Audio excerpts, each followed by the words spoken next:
Welcome to Getting Personal with Daphne Bugler and Isabella Hobbs, your go-to podcast for all things emotional. Tune in weekly as we're joined by familiar faces from the worlds of sport, music, film, activism, and everywhere in between to talk about how emotions have shaped people's lives.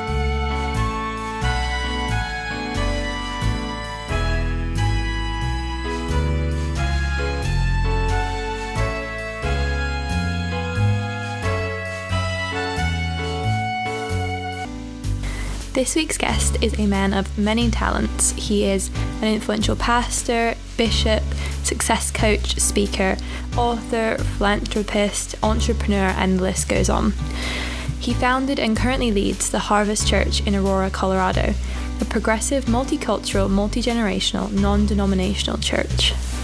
In 2008, our guest launched the Harvest Foundation, which puts on community-based events to meet the practical needs of the people, including the annual back-to-school event to provide students with new backpacks full of school supplies, food, clothing, haircuts, dental supplies, and much more, ensuring that every student in the community can return to school equipped with what they need. As an entrepreneur, our guest has created a step-by-step course to building a successful business. We're so pleased to announce that this week we are getting personal with Bishop Kevin Foreman. So it would be great to start off if you could tell our listeners a bit about yourself and just like what you do and the background to your work. That would just be great. Absolutely. So I am a pastor, philanthropist. I believe that we make our living through our giving. Do a lot of TV and radio. I love those types of experiences. I'm also an entrepreneur. I started my first business when I was 12 years old. In fact, I helped pioneer a business loan program here for young entrepreneurs that were under 18. And I happened to be jogging one day past that bank that I did that at. And I said, I wonder if they still got my picture in there. So I went in there. And lo and behold, they still have the picture of me from when I was 12 years old, still upstairs, holding the business plan and what have you. And so that was a full 360 moment. And what else? I do a lot of speaking and training for entrepreneurs, executives, business owners, and what else? Music. I'm in the Colorado Gospel Music Hall of Fame. I had the privilege of being able to be inducted into that. So I do a little bit of everything. I would say the only thing I don't really do is cook very well. That's not my thing. That's not my thing. So you haven't spent any of lockdown or during COVID-19 baking banana bread or anything like that? Oh, goodness. You wouldn't want it. It'd be more like banana cornbread if I made it. It would be way too thick. So I used to be able to cook, interestingly enough, really well. And then I just stopped. And then the only thing I can do now is breakfast. So I can do a mean French toast, but you do not want anything after 1 p.m. from me from the kitchen. You just don't want it. That's the most important meal of the day, so that's absolutely fine. Do a good breakfast. Yeah. So if we start off with one of the first emotions we normally talk people through is fear, whether that be anxiety or just stress or fear about something specific. So it would be great to kind of get from you. I know you do a lot of things like public speaking and you do music and stuff like that. You're very kind of you have a very kind of public life in that sense that you are putting yourself in front of people. It would be great just to know what your experiences are with fear. Does fear come from a place of, nervousness before that kind of thing? Or have you felt fear in other areas? Has the way you felt fear changed over the course of your life? Amazing question. So there's some things that I can remember very distinctly with fear. And I think fear, if I was to define it, everybody's got different acronyms, different ways to define it. I really see fear as the absence of the right information. And so it's our way to try to gain control of a situation. And I can think back when I was a kid. So I was born in Denver, Colorado, and raised in Memphis, Tennessee. So I actually really love the Southern culture of the United States and that interacting. We talk to everybody. We can have a full conversation with everybody in the grocery store. And somebody say, "Who is that?" I don't know. I just met them in aisle 5. And I remember when I was a kid, a drum machine had just came out. When this drum machine had just come out, they said, come on in here, come on and play it, come on and play the drum machine. And fear overtook me. I was so nervous and had anxiety about, well, what is it going to sound like? Not taking into consideration the fact that everybody just got the machine. Nobody knows how to play the machine. It's going to be an experiment for everybody. And I think I remember that experience all of these years later, because it taught me what it was to allow fear to make me miss seizing a moment and taking advantage of a moment. And so as innocuous as that might be, that is a thought pattern that I keep now as it relates to things that happen. So when it came to, I was in business, as I mentioned, since 12. And so, and simultaneously, I was in ministry during that time. And I built this business and turned it into one of the largest real estate finance businesses in this area, and certainly one led by an African-American man. And, I remember thinking, wow, this is great. And to the weekend, one particular weekend where the industry collapsed, and I watched it happen on a Saturday morning on a particular cable news channel. And all of a sudden fear hit me. What are you going to do? I didn't have the right information. I didn't know what was next. So fear hit me, and I'm just thinking, oh my goodness. And so the first thing I did is I went into denial. That, well, this isn't really happening as big as it looks. This isn't happening as worse as it looks. And so on Monday, I remember calling one of our reps at one of the banks we use, and he said, oh, that's so unfortunate what happened with that bank. He said, no, it's the whole thing. I said, oh, it's so unfortunate what happened with that whole network it was in Southern California. He said, no, it's the entire thing for the entire nation. I said, oh my goodness. I said, so what are we supposed to do? He said, well, this is it. And the fear of the unknown, what's next? What are you going to do? I had just opened a brand new office, just hired 50 new people for that office. And so it was a very jarring experience. And ministry, I remember there'd be times where I would get up, and sometimes on the musical side, if I was getting up, I could always feel this rush come right before I was getting up. And that's just because, well, you don't know how this is going to be received, how this is going to happen. And so fear is a realistic part of everyday life. And like I said, I just think it's the absence of the right information. But I also think it can be a great motivator to get things done. I'd love to know, obviously, we can gather that faith to you is something that's really important in your life and defining, I guess, how you process things. But with something like fear, where does that sense of faith come into play? And does it help you power through things? Does it give you a sense of kind of reassurance about things?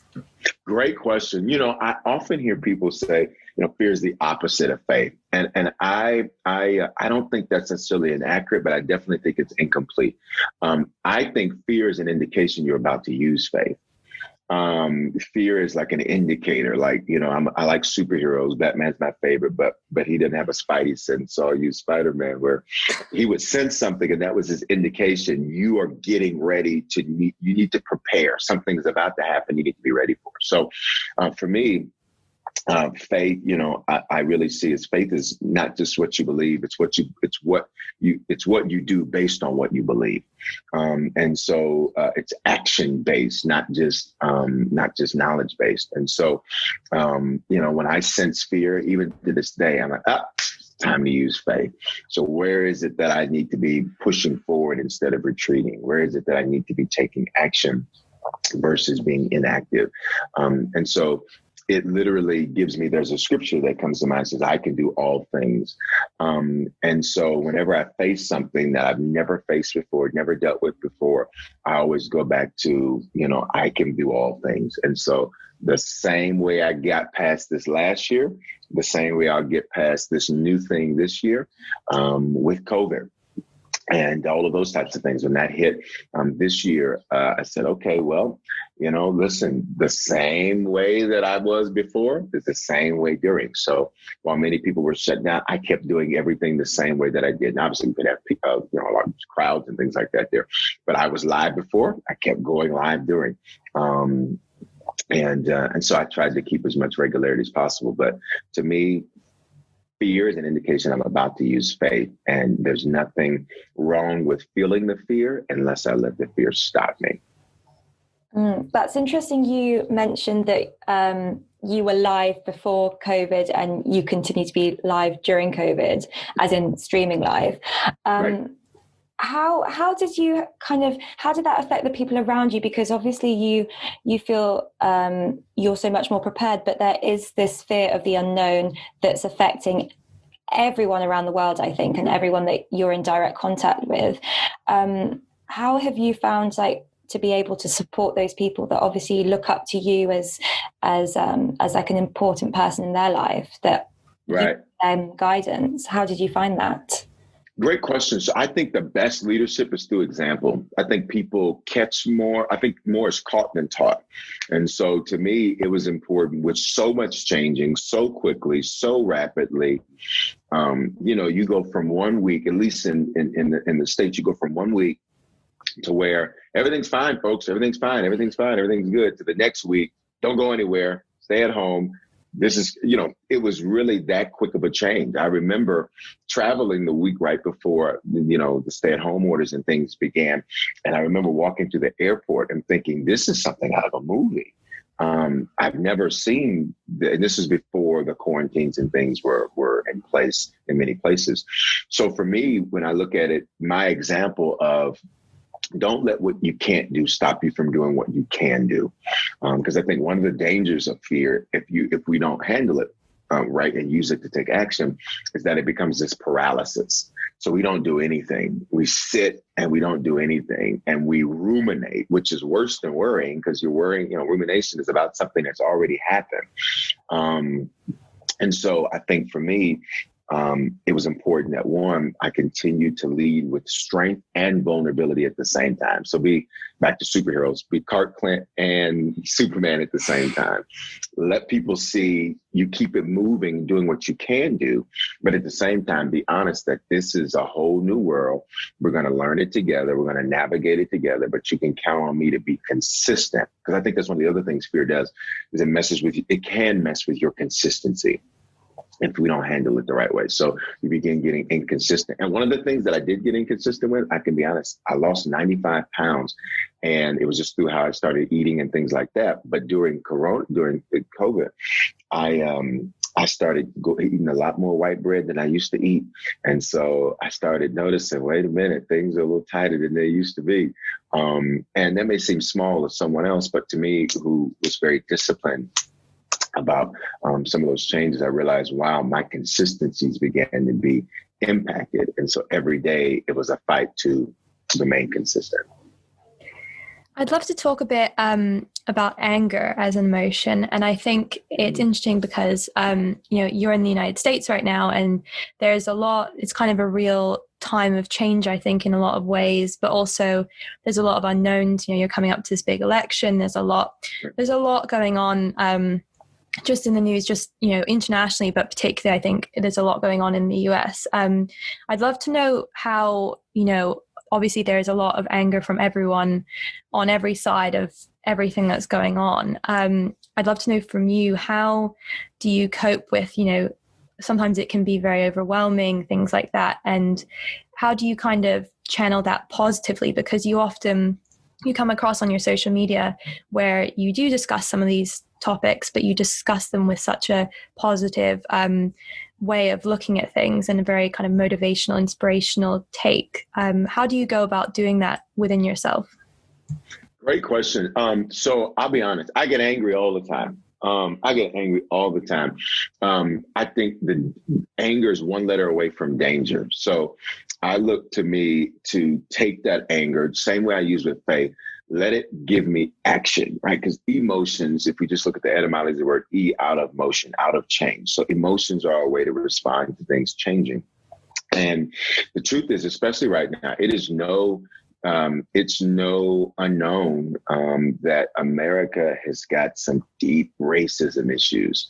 It's sort of interesting to me when people say things about, let's make America great again. Well, what part was it great as it relates to how it treated its minorities and how it treated its women, how it's treated its non-white males, just to be frank. I'm a leader of all races, all backgrounds, white, Black, Hispanic, Asian, young, not as young. I don't think people should call themselves old. So there's not as young. So to me, there's not a monolith in how I approach this subject. Back to your point of, let's be solution oriented, because at the end of the day, it's true. America's got deep racism problems. As a Black man in America who has been very avant-garde since I was a child, I have dealt with racism every single day of my life. And a lot of it has been structural in the sense that, well, what are you doing here? Why are you here? In Denver, where I live, we're getting ready to do a new location in Atlanta, which is the opposite of Denver and its demographic layout. But in Denver, there are literally 62,217 African Americans out of 2.5 million people. So in the metro area. So a lot of it is, well, what are you doing here? How did you get this? Where are you doing this? So, oh, you're in charge. Oh, those types of things where it is a substratum in the interaction. And I'm going to be honest, it makes you angry. Watching the protests and the response to the protests, it makes you angry. Watching what I deal to be inept leadership from the top here makes you angry. And I said, okay, I can either let this anger just make me mad and holler and scream and all of that, or I can turn it into action. So anger is a part of my everyday life, not just with what's happening in America, but just when things don't go the way we plan, et cetera. So I get angry often, but I say, okay, you need to take some action. Like, okay, be mad, holler. I've got some other ways that I sometimes get anger out too, and being real and honest, and get it out, and then I go do something about it. And so, when you look at racism and injustice in America, I said, I'm going to use my influence to influence influencers. So from every level of government, every level of policy, right after the protests began for George Floyd, or in result of George Floyd, I think that was the straw that broke the camel's back, if you will, of years of this going on. I said, all right, I can be on the front lines of the protests, or I can use all of these people who call me their leader, who call me their pastor, who say, he inspires me, this. And that's what I did. So I picked up the phone that Sunday right after that happened, and I made a call to one of our state legislators. And I said, listen, I don't want to hear the platitudes. I want action. I said, what do we need to do? That conversation precipitated into a bill that was released that Thursday in the State House. Eventually, that bill would go to the Senate. It'd be passed. And then you'd have, 2 weeks later, that bill was signed into law. So Colorado became the first state. And think of it, it's not that, it's 4% African American. Colorado became the first state to pass some type of comprehensive reform to begin to address some of those issues. So to me, I turned anger into action, and it wasn't single-handedly because of me. They had been in some basic discussion, but certainly we gave them both the pressure and the insight to make that happen. So I just think anger's got to turn into action. How your I guess, would you call it your congregation, did you get any kind of negative feedback or negative reactions during the Black Lives Matter protests, and when you were using your voice to speak up and to rally everyone together? Because I know that a lot of influencers or people that have a large social following, like, they received a lot of backlash from kind of like very prejudiced, very racist people, though they may not think that they're racist, about Black Lives Matter. What was your experience with that? Did you get any backlash? I got to be honest, it was very minimal. And I'm a very bam, here it is type of person. But I lay out facts and I lay out information. And I also try to lay it out in a way to say, listen, you may or may not agree, and that's fine, but you're not, but I got the mic. So in laying it out that way, I got to be honest, I don't recall there being a whole lot. And I think, to be honest, for 99% of, those that I lead, of every race, every ethnicity, every background, the sentiments were the same. And I think that, the only time I did hear some things is when I would do guest appearances on some shows that would perhaps present another angle. And, that was probably the extent of it. But by and large, I don't recall there being a lot. Denver, interestingly enough, has been a hub for protest for, a variety of social issues. And I think that's one of the things I do appreciate about the area is, if Denver gets fired up about stuff, they're going to protest. Which I think has got some help in it to get that anger out. Obviously we want to do it in a responsible way, but I think it's good to get it out and turn it into action. Closely kind of linked to that, firstly, kind of say how amazing that story is that you and the work that you've been doing is, and so inspiring, and I'm sure it's made such a difference to those who follow you, especially in uplifting them and helping them stay motivated. I also just want to link in a bit. Sadness kind of comes very intertwined, I guess, with some of these emotions that and like the idea of anger and the protests and this kind of what that's brought to light. I think that and the kind of things that we've been seeing and hearing about, which obviously have been there for years, but as people have said, it's just not been recorded, and now we're seeing it. And have you found it at all that it's been not necessarily about the protests even, but do you ever find that it's hard to cope with those kind of things, or do you find that the sadness can sometimes be overwhelming? And how do you, again, going back to the positivity that you kind of that you have and that you relay on your socials and in your work, how do you kind of turn that, just like you do with anger, into a way to inspire people? Great question. Yes. One, the sadness comes. Yes. Can it in moments be overwhelming? Yes. I can remember. And what I love about this conversation is I think it's so healthy for everybody, especially men that have dealt with a lot and been through a lot, to get emotions out so that you don't become this toxic cocktail of the wrong words at the wrong moment can result in boom. So absolutely, just doing what I do, as a leader of people. So we've got our churches, then we've got our network of churches, which is leading other leaders. We've got a Bible college. We've got our foundation. We've got all of what we do from the influencing side, political side, all of the social stuff, business stuff. I'm going to be honest, sadness can be a thing that just is associated with the seat. You deal with people who sometimes you think are going to be around forever and they're not. Now people used to tell you they were going to disappear on you. Now they just ghost you. They just disappear. And that's not just in relationships. That's in business. That's in life. That's in philanthropic work or whatever it might be. So that can come. And I can remember one day driving down the street. And again, I'm got this superhero thing, right? So I just power through it, knock through it. But I'm also realistic that there's time for me to, have those emotional moments and get that out. For me, it's just I need to do some afterwards. And I remember driving down the street one day and I just broke down crying.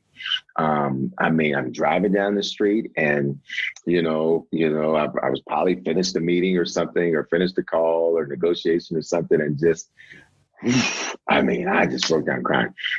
And it was more so related to the seat, just what comes with it, and people and interacting with people and disappointments, and, breaches of trust. And then when you compile that with the climate of a country that says, this statue is more important than you, just to be real frank and direct about it, it certainly can create a sense of sadness and frankly, a sense of despair that there can be progress. And I think you experience that. I know for me, I experienced that moment. I deal with the reality of that moment. And back to my nature is then I get up and say, okay, so what are you going to do with this? Because you just can't sit in the bed all day. You can't sit in the bed all day and watch TV. You can't just make French toast 3 times a day, and because you can't make anything else. You can't just make French toast 3 times a day and sit back. So for me, I certainly know what it is, and I'd like to get it out, have those discussions, and be okay with that. I can think just one other quick story. I can think of one time where it was after we had finished a service, and just everything just kind of at 1 minute. And I remember, I cried so hard, I felt like I went swimming. Like I smelled chlorine, and I don't even know how you smell chlorine from crying. I mean, it was intense, but I learned that every now and then for me, I need to have those moments to just get it out. And so even with sadness, I surround myself with people that love me. I'm very close to my mother and grandmother. So those are my brunch buddies. And so we're together often, other people, friends that love me. And I just try to get it out as quickly as possible so that it doesn't fester, because sadness can lead to depression, and then depression can become very dangerous. I'd love to ask a bit about, you've mentioned how for men, it can be often, not deemed acceptable to cry or to show your emotions. Mm-hmm. And it can often, boil up. And as a man yourself, have you ever had those experiences where someone said to you, or you felt like you couldn't be emotional, or you weren't, allowed to cry, or you felt like people were judging you for that? Has that been an experience you've had? I think the only feelings I've had about that I can recall have been ones that I created, or ideologies I created, that when you're a leader, you don't do this. When you are the man up front, you don't do this. But I can't say that anybody ever said that to me. Nor can I say, I think as a kid, I remember, you hit your head on the coffee table and stop that crying. I think that type of a thing. And I think that does create this substratum. And then I was the oldest son, and I watched my mother, an incredible woman. I watched her deal with domestic violence and a variety of things that, when you're the oldest son, you're the protector. So, you think from a protective standpoint. And I watched her navigate through that and overcome that and beat that. And so I think there was more so this thought in me that you've got to always be the protector. So to be the protector, you can't go there. You don't have time to let them cry while you're holding them. Let them mourn while you're doing that. And I'll be honest, I don't think I let that get toxic. I think I allowed it to give me the ability to, know when, where, and how to let those emotions out and to deal with them. Because I think sometimes, some people are just, they're just emotional all the time, everywhere, all the time. And I don't think if you're doing what I do, I don't think I would be very effective if I led that way and operated that way, because it would be difficult for people to follow a moving target. I think it's important to get that balance, like you said, of being a protector, being the brave one, to be able to comfort and let someone else cry and use your shoulder, but then to have that vice versa and to be able to let yourself be vulnerable and to cry on someone else's shoulder. But yeah, I think it's a fine balance that I think we all just need to work at, so we can take turns being brave and take turns being sad if we need to. Right. I love what you said, though, to take turns. And I think that goes back to having people around. You don't need a lot of people. You just need the right people. I think sometimes in people around us, it's easy to focus on the quantity of friends, the quantity of close relationships versus the quality. And, the quality, I think, is most important. If I was to use Jesus, for example, if you look at the Bible, you'd see he had these 12 guys that were with him full time. 3 guys that he transfigured himself, where he got vulnerable in front of, and only 1 guy, who was John, that you ever saw him have any type of emotional exchange with. And I use that as a pattern to say, I'm not going to have as many people that I can really go there with, but that's okay. Just as long as I've got quality within that small quantity, that's the key. And I think for anybody, regardless of their beliefs, regardless of their background, like, it's not the quantity of people you have around you, it's the quality. And if you get 1 or 2 good ones, oh my God, you got gold. Friendship is gold. I love that.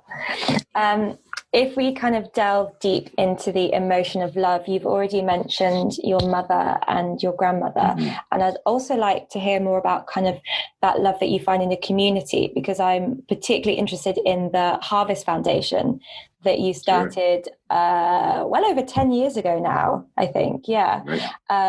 Particularly because my background and my career is in education, particularly early education.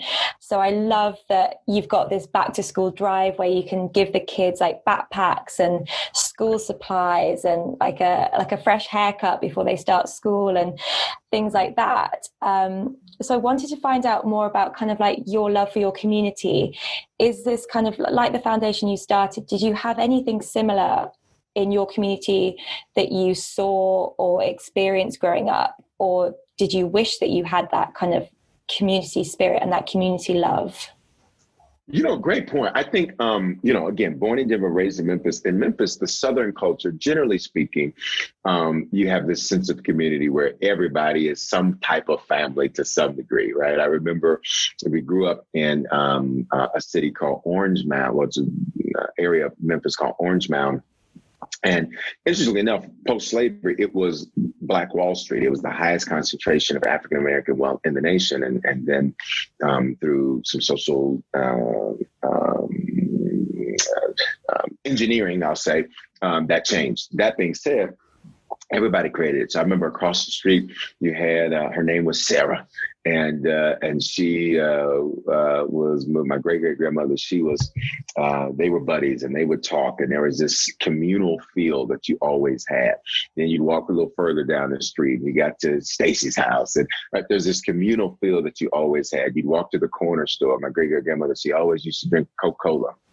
She didn't say Coca-Cola. It was always Coca-Cola, how you said it in the South. And I'd walk down there. So there was always this communal feel that you had in the South, that wherever you went, you were somebody's kid, right? So it didn't matter if you weren't, their niece, nephew, cousin, what have you, they were going to treat you that way. And so here, when we began the foundation, it was all about me wanting to make a difference. Like, I believe that we're blessed to be a blessing, and that our lives are changed so we can change lives. So to me, the moment a person achieves, accomplishes, it is their responsibility to make sure that they now do that for somebody else. People sometimes say paying it forward, different things. I just think it's the responsibility that you had. Like, why did you get successful then? Why did you achieve something? Why did you, if you came out of a bad emotional place, why aren't you then helping? So what was the point of it if it was only for you? Because if it's only for you, when you die, your name is never spoken of in the earth again. But if you use your life to impact the lives of others, your work will speak for you years and years afterwards. And so to me, it was important to make that difference. So with kids, I said, we got all these kids that are not going back to school with what they need. And despite all of the wealth that's in the area, I said, you got kids that are homeless. You got kids that aren't eating. You got kids who they can't get a haircut. And so I said, let's find a need and let's meet that need.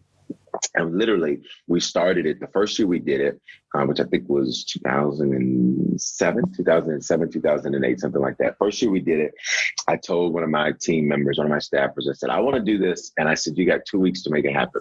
And so we made it happen. So we created all these great partnerships with all these corporations. It rained out that particular time in August. Colorado's weather can be a little crazy. It rained out, but we still had an amazing turnout. I mean, it was like 400 or 500 that turned out in the rain, which is amazing. And so we met that need, and then it grew and grew and grew and grew and grew from there until thousands and thousands, tens of thousands now that we've served. And I think it was just all about, let's meet this need. And to see the smile on a kid's face, being raised by a strong woman who made it happen for her kids. I get joy when I see particularly a single parent home, man or woman, but I got to be honest, a little bit more towards the female side. When I see that, I know what she's going through. Not because I've been in her shoes, but I've watched somebody else wear those shoes.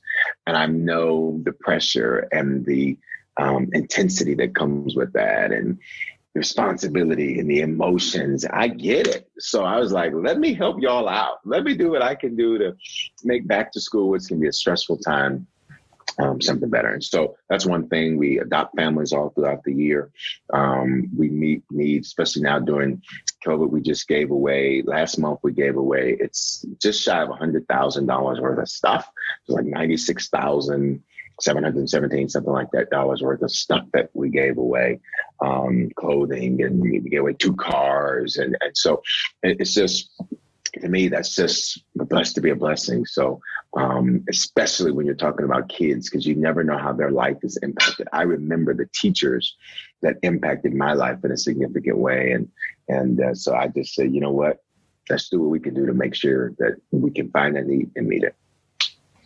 It's so inspiring, and I love that. So that's just so great that you can do that and that you give back in that way. I'd love, you've mentioned your mother and your grandmother and how she is such a strong woman, and how that inspired you, and how important it was to you growing up. What are some of the kind of big lessons that you've learned in your life from your mother and from growing up with such a strong woman in your life?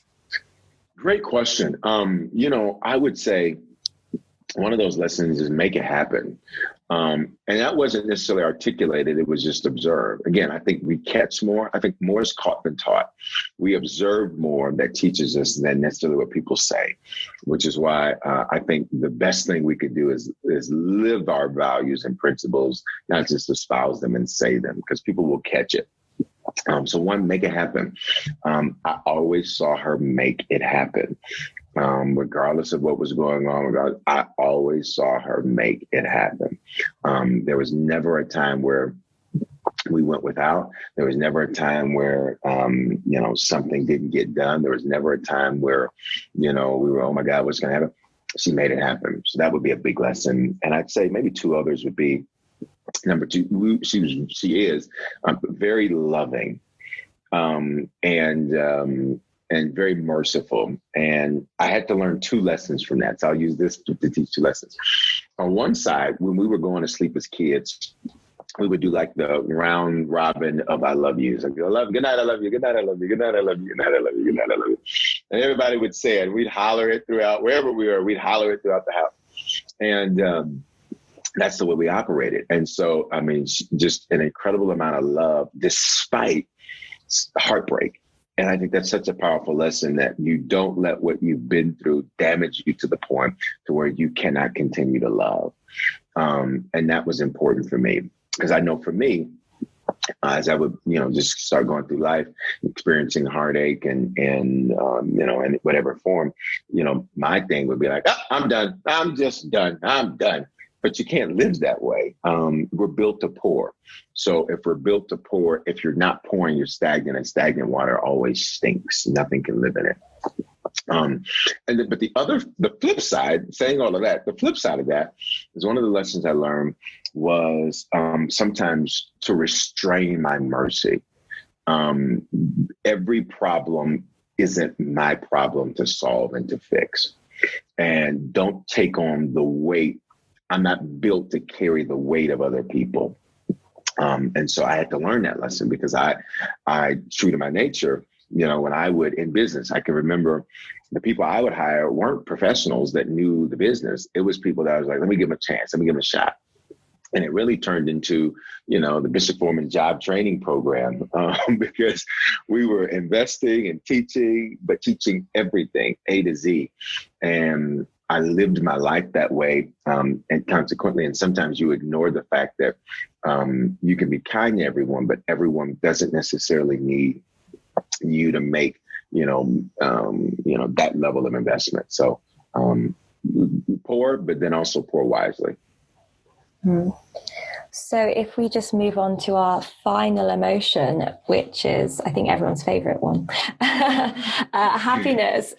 So yes. What we tend to do with our guests is we like to talk about kind of what we call like bubbles of happiness. So throughout the day, throughout your week, throughout your entire life, there'll be these moments, these little bubbles that aren't necessarily the biggest thing. It doesn't have to be getting a new job or having an exciting holiday or whatever. It could be like listening to a great song and having a dance by yourself, or hearing the rain and it's really calming. Like we said about the rain was not calming. Right.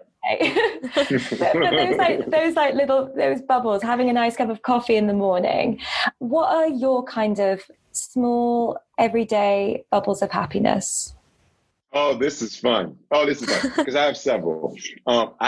So because I'm always go, I'm normally always on the phone, especially now. The simplest things can bring me the greatest happiness. So I will, I won't say it, but I have a device where you say her name. If I say her name, she's going to respond. But I said it, and I'll say, play such and such. And I will literally have a dance party. Now, I don't know if I can dance or not, but to me, it gets the job done. I will have a dance party, listen to, I love like old school New Jack Swing R&B music. So I love artists like Guy and that whole timing of music, like the late 80s, early 90s, that whole thing. Like, I love that type of music. And then I love lots of other things too. So I can listen to country western. I can listen to rock. I can listen to, if I hear it and I love it, boom, I want to go to it. And so those bring me great happiness. And normally I will have, I'll FaceTime and I'll make it like a virtual dance party. Like, listen, we're all getting on this thing today. I love that. A good meal is another bubble. I love to eat good. And so a good meal is like super satisfying to me, and brings me tremendous happiness. It also taught me too that sometimes I could be an emotional eater. So back to taking action, I realized, okay, this can't be a coping mechanism for frustration. Like, okay, you've had enough, and keep it moving. But I love to do that. I love great conversations. I'm a communicator, so I love to have an amazing conversation. An amazing conversation to me is extremely satisfying. The movies, which just opened back up here. So I will be seeing my first one literally today. So I love going to the movies. I used to do something called Movie Mondays, and I would go see a movie, and it would be great happiness. And I know it was good. If I put my phone down, it was great. If I was on my phone the whole time, then I didn't particularly enjoy that film. But simple things, a great car ride. Sometimes I just get in the car and just drive. It's, where are you going? Just, I don't have any agenda. I'm just driving. It's very exciting. So those are some of the pockets that I love. And I would say the final one are bubbles that I love. The final one, reading the lives that have been impacted. Like when you read somebody's story and they say, I was going to commit suicide. I was going to do this. I was going to do that. And I watched one of your videos, or I downloaded your podcast, or I got on your Instagram and started watching the videos, or whatever it might be, I got your app, whatever it might be. When you start reading stories of people to say, I didn't do that, or I was getting ready to give up. I was getting ready to give up on my family. I was getting ready to quit. I was getting ready to give up on belief. I was going to get ready to give. When you read those stories and you see how real life impact is, one comes to mind here recently, a woman, her son, she lost her son. And losing her son, it was a senseless act of violence. She lost her son, and she was brand new to the church side. And so I hadn't actually met her, because right when they started coming, that's when everything shut down. So the only interaction was online. And this happens, and we're there and all of that. And she, not that long ago, wrote a letter and a card just explaining how that helped her navigate through that moment. And I remember thinking of my mother, again, going back to that, thinking of, wow, I could only imagine the emotions and the feelings that she said. And it gave me happiness to know that I was part of and am part of her healing process. And that she's able to bounce back from something so tragic and unnecessary. So all of those things, you give me a good meal and a good conversation, I'm there. Oh, I'm sorry we can't offer you any food this evening, since we're thousands of miles away. Otherwise, this is perfect. I think it's so great, the things you've said. And I think it's very important that we acknowledge that even if our listeners or people that we know are going through the worst of times, or just are feeling the lowest of the low, that there are these bubbles of happiness, like you said, just having a nice meal, letting yourself have a nice meal, letting yourself have a conversation, that's all we need, really. And things always get better. And those bubbles of happiness, I think, is definitely what we need. Yes. And being okay that, I love how you articulated that, because the bubble, I think of blowing a bubble. It's not going to stay up there forever, but while it's there, you chase it, right? While it's there, we're laughing, we're having a good time. And that's something I had to learn. Enjoy the moment. Enjoy now. Because I think we're so, again, concerned about what has been, which is foolish because we can't change it. And then worried about what's to come. And sometimes, I know for me, I didn't enjoy the moment. I know many men, especially many, and not just men, but I think women that are go-getters and like to make things happen, we're always moving on to the next, and we're never enjoying now. So now is simply practice for next. And the problem is you're not enjoying it because you're using it to get ready for next, but you're not enjoying it now. So enjoying, I love that. I'm going to use that. So I'm going to license that from you. I'm going to get there bubbles of happiness, because I think that's so true. So good. Oh, well, thank you so much for joining us. It would be great if, just to end, would you mind telling our listeners where, if they are inspired by you, or if they want to go and listen to your podcast or find out more about you, could you tell them where they can find you? Absolutely. Well, let me just say to you all, thank you so much for this conversation and inspiration now, because I'm telling you, that bubbles of happiness, you're going to see it on my stuff. You're going to see it on there, bubbles of happiness. But thank you all, because I think this is such a good, healthy dialogue and conversation to have. So thank you all for the opportunity. And for those that would love to connect, we'd love for you to do that. All of my social media is Bishop Foreman. So if you're familiar with the boxer George Foreman, it's Foreman. I just don't have 7 kids. But it's Bishop Foreman, BISHOP, That's Instagram, that's Facebook. That's the website, bishopforeman.com. That's also Twitter, and all of that. TikTok, it's the same thing. Bishop Foreman, or the website's bishopforeman.com. And on there, they can see we've got an app. We've got like 1,200 plus inspirational messages that people can get totally free, no charge to them. They can get that. I do a leadership podcast also to help leaders go further, faster. There's some real practical stuff, not just this very macro, but the micro of day-to-day leadership. So there's tons of resources that we've got. BishopForeman.com or any of the social media, it's Bishop Foreman.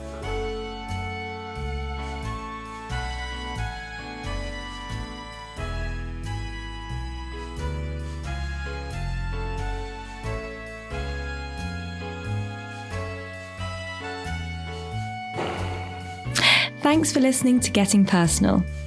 Don't forget you can like and subscribe on Spotify, Apple Podcasts, or wherever you listen to your favourite podcasts. And give us a review and a rating. It helps other listeners find us in the charts. We'll see you next time.